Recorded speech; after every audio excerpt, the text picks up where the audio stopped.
Thanks for watching this video. I'm going to present you a joint work with Christian Robert, Robin Rieder, and Julien Stehr. I'm myself Grégoire Clarté, PhD at Université Paris-Dauphine. This is a work about ABC GIPS, that is how to use GIPS-like methods to increase the efficiency of ABC. First, one or two results about ABC. So ABC is a method that is used when the observation comes from a model whose likelihood is intractable. The idea is to sample parameters from the prior, to sample pseudo-observation associated with these parameters, and an approximation of the posterior will then be the parameters that have produced observations that are close to the true observation. So to measure this closeness to the true observation, we need a distance d and statistics s on the space of the observation. The resulting distribution can be written this way. It's just the prior predictive condition on the fact that the observations are close to the true observation. We have two limits that are interesting here. The first one is when epsilon goes to infinity, then we just find the prior because we accept every observation. And the second is when the epsilon tends to 0, in which case we do not find the real posterior, but the posterior given the statistic S, which is then different from the true posterior. ABC suffers from the very bad exploration of the parameter space because we sample from the prior predictive, and also from the choice of the summary statistics. Ideally, S has to be of the same dimension as the parameter, but indeed it's very difficult to choose this statistic. Among the solutions that have been proposed, the first one relies on the use of MCMC, Metropolis Hastings-like methods to increase the exploration of the parameter space. The second one is to choose the statistic and relies on random forest methods, but it only works for scalar parameters. The methods that we propose rely on a GIPS sampler. That is, we will update each coordinate of the parameter one at a time using ABC-like method. So this is what the algorithm look like. We start with an initial parameter, theta 0, and we update each of the coordinates one by one from this ABC posterior, that is the ABC posterior given all the values of the other parameter. It depends on a threshold epsilon j that can depend on the coordinate that we are updating, and the statistic sj that also depend on the coordinate we are updating.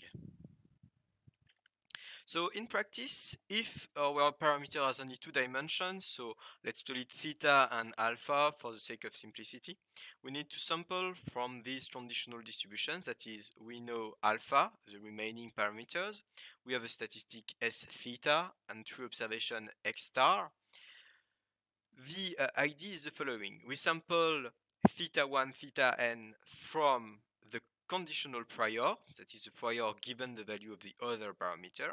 We sample pseudo observation from the likelihood given each theta j and the alpha that is fixed.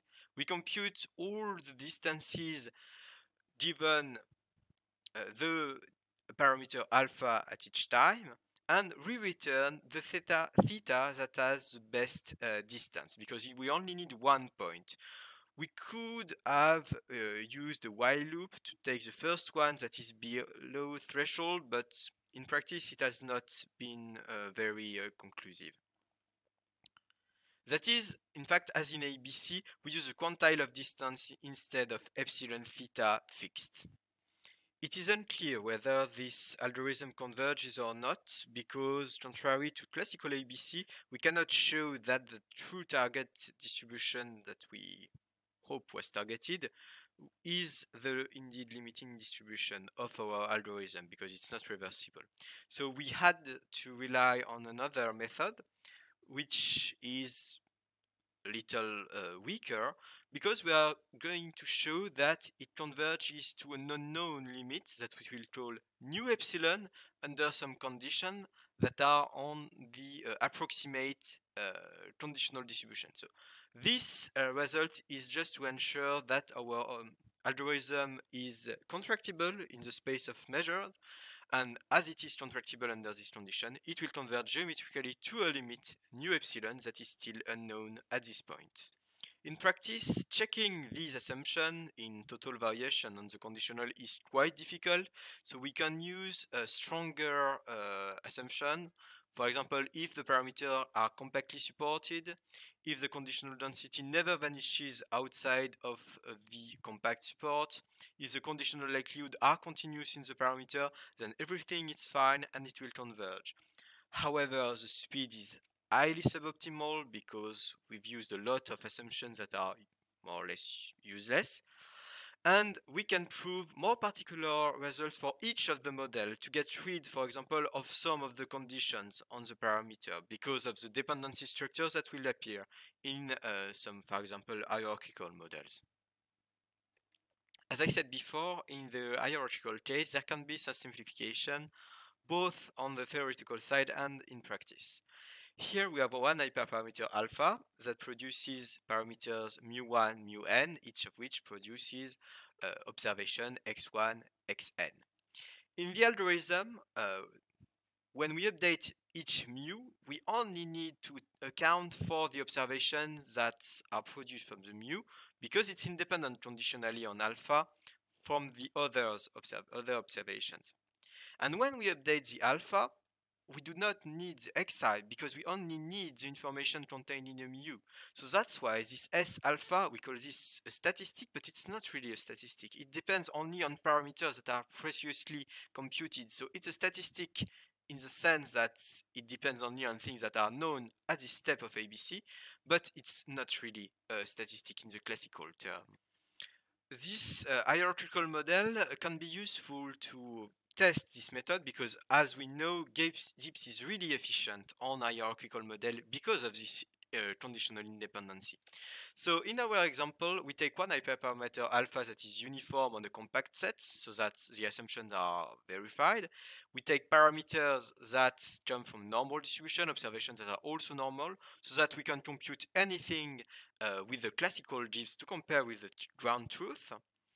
For ABC vanilla and ABC SMC, we need one summary statistic, and this summary statistic, we know what to choose. It's just the mean for each of the observation groups. And we need a distance on this, so we take norm 1. This statistic is the best possible because it's sufficient for our model. This method, ABC vanilla and ABC SMC, imply to sample in R power 21, which is a very high dimension with a high correlation. So we can see that there will be some problem at the end for this model. This method, sorry. The correlation is induced by the prior, so simple for ABC vanilla to sample given the high correlation of the parameter, but it will be far more difficult for ABC SMC because it relies on a proposal kernel that must be adapted, so it's a very, very heavy method that needs to be implemented. For our method, we need to find one summary statistic for each mu I. So this one is very simple because, as I said, it's we know a sufficient statistic, which is just the mean. We need a summary statistic with air quotes for alpha given mu and x. This summary statistic will just be the mean of the mu, also because of the fact that we know a sufficient statistic for a normal model. And we need distance on the space of statistic. And this is even more simple because we are in R, so we can take any Euclidean distance, so we just take the absolute value. And we can see here why it's a good idea to use GIPS sampler. If we can reduce the parameter to parameter of dimension 1, it's far easier to find a summary statistic. Here our summary statistic is obvious, it's just the mean. And well, indeed, there can be cases in which it's far more difficult to find, but one dimension is usually easier. And hopefully this statistic will be of dimension 1, so that it's also easier to find observation close to the true distribution on, interesting observations. And for the computation, we reduce the parameter dimension. We can simulate the statistic and the observation at a smaller cost, because here, when we update each μi, we only need to simulate observation for this batch of observations. So we divide by 20 the cost of simulating this μi. That is, in a hierarchical model, we only need to simulate downstream. And for a given computation time, we can hope that we will reach a slower quantile of distance than vanilla ABC. So if we write fully the algorithm described previously, with all the IDs that we developed before, we update each of the mu j from the conditional posterior given some pseudo observation. So for that, we simulate a batch of parameters, a batch of pseudo observation, and we take the best one. And for alpha, we do the same with the mu I. It is sufficient to check that there exists some compact on which the approximate posterior distribution, conditional posterior distribution will be bounded from below. So for this, we can compute exactly these conditional posterior because we are in a normal model. As alpha is compactly supported, any compact C will do the trick. And the last condition that we have to check on alpha is always verified, because we just have to check the sup on mu of the total variation distance between a law and the same law is equal to 0, which is always verified. So here are the results we get from our hierarchical normal model. So we took 30 iterations for updating mu and alpha in ABC Gibbs for 1000 iterations. For vanilla ABC, we took 1000 points, the best among 30,000 points. For ABC SMC, we took the adaptive version from Del Moral. So with a bunch of parameters that we have to take. And indeed, SMC costs more than 30 times more than ABC Gibbs in our case, because we have to throw observations that are not useful and to sample until we find points that are useful. So ABC SMC costs a lot and is very difficult to implement compared to ABC Gibbs. I did it myself, so yes, it was very difficult to implement. And we find results that are almost similar to simple ABC, while ABC Gibbs provides results that are far closer to the truth. So in dotted line, you have the truth posterior. And this is normal that ABC SMC fails, because we have to find proposals in our 21 dimensioned space that are interesting. But this example is a toy example, it's not really interesting. So we can study something a little more, maybe a little more interesting, the ABC framework, which is the GMT distribution, which is a quite famous example in ABC method. So for this, we also use a hierarchical model that allows us to increase the dimension as much as we want, so that we can see when ABC Gibbs becomes more interesting than ABC SMC. Because, as I said before, Gibbs is primarily used for high dimension. So we have an hyperparameter that is, again, uniform to check the assumptions. We have mu I, which follow normal distribution, and then each mu I create observation given other parameters that are known at this step. So it's a GMT distribution, but with only one parameter that needs to be learned. We were in dimension 50, and the statistics that we choose were for alpha, the mean, because it's a normal distribution, and for the observation, the octiles, which is quite standard, I think is a JJ distribution. So we had a similar computation costs between ABC, SMC, vanilla ABC, and ABC Gibbs, but ABC-SMC seems to fail quite drastically because it more or less degenerates in this dimension with this number of steps. While ABC-Gibbs seems to converge to the true value, I mean, it is closer to the true value, which is the vertical line, which is, we don't have the true posterior, but it's a good thing, I think. But this previous model is not really interesting because we only had the first parameter of the GNK model. We can add the other parameter, BGNK, to the hierarchy.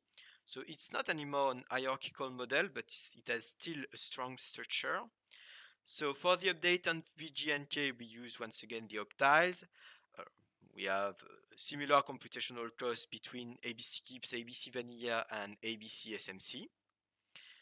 And here are the results that we have.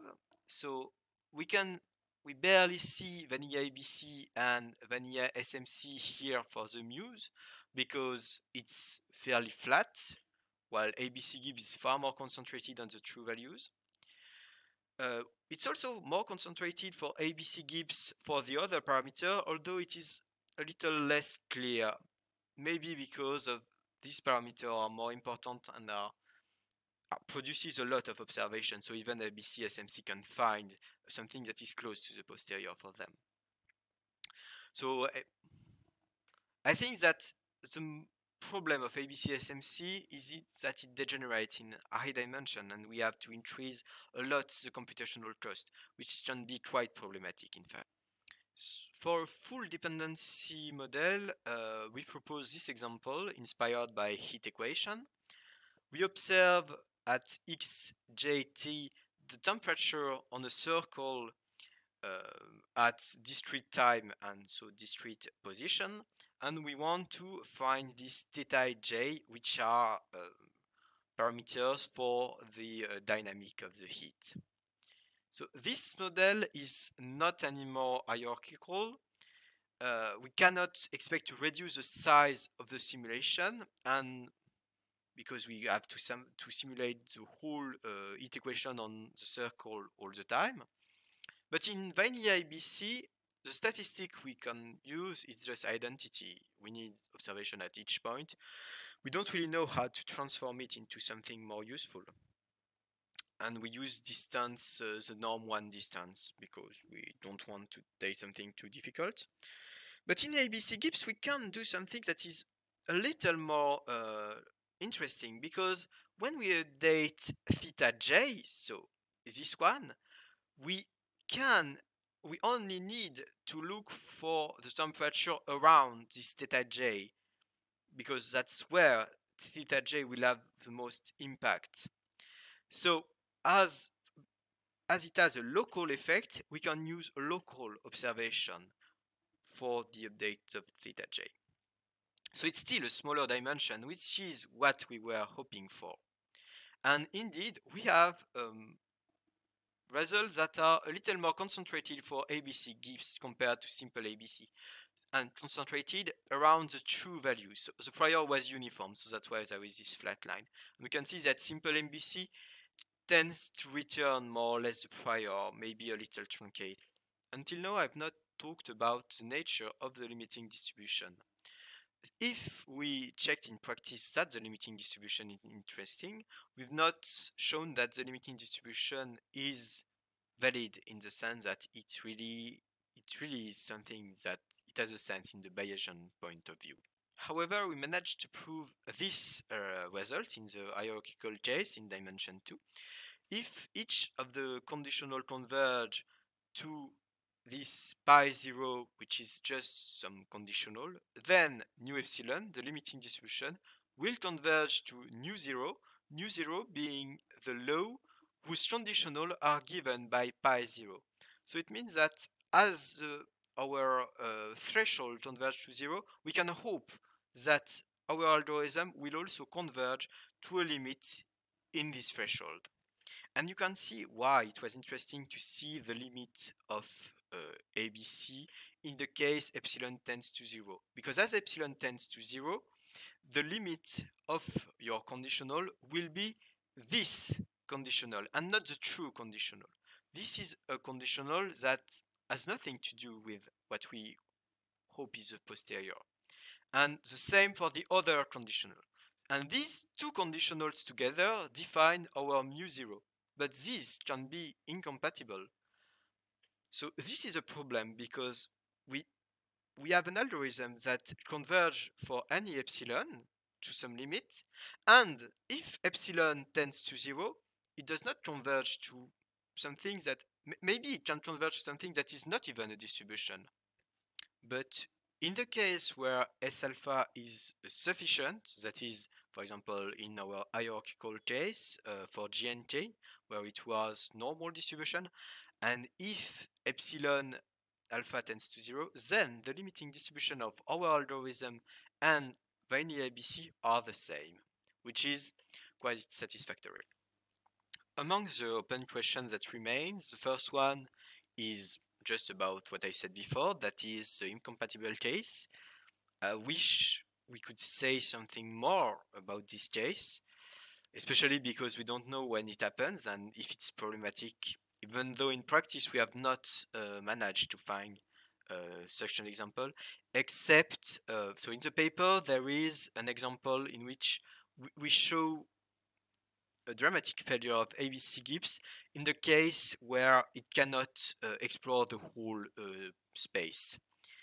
The second one is how to choose S alpha and S mu, because even if it's easier to find intuitively a good summary statistic, it needs to be locally informative. That is informative conditionally on the value of the other parameter, which can be a little more complex to create. We could also weaken the assumption on the theorem and adapt our result to other approximation of the conditionals, because we use just a simple ABC, but we could use some other methods, and I wish, I'm working on this kind of things. So you can find the article that has been published in Biometrica. It's also available on arXiv. And the code is available freely on my GitHub. Thank you for your attention.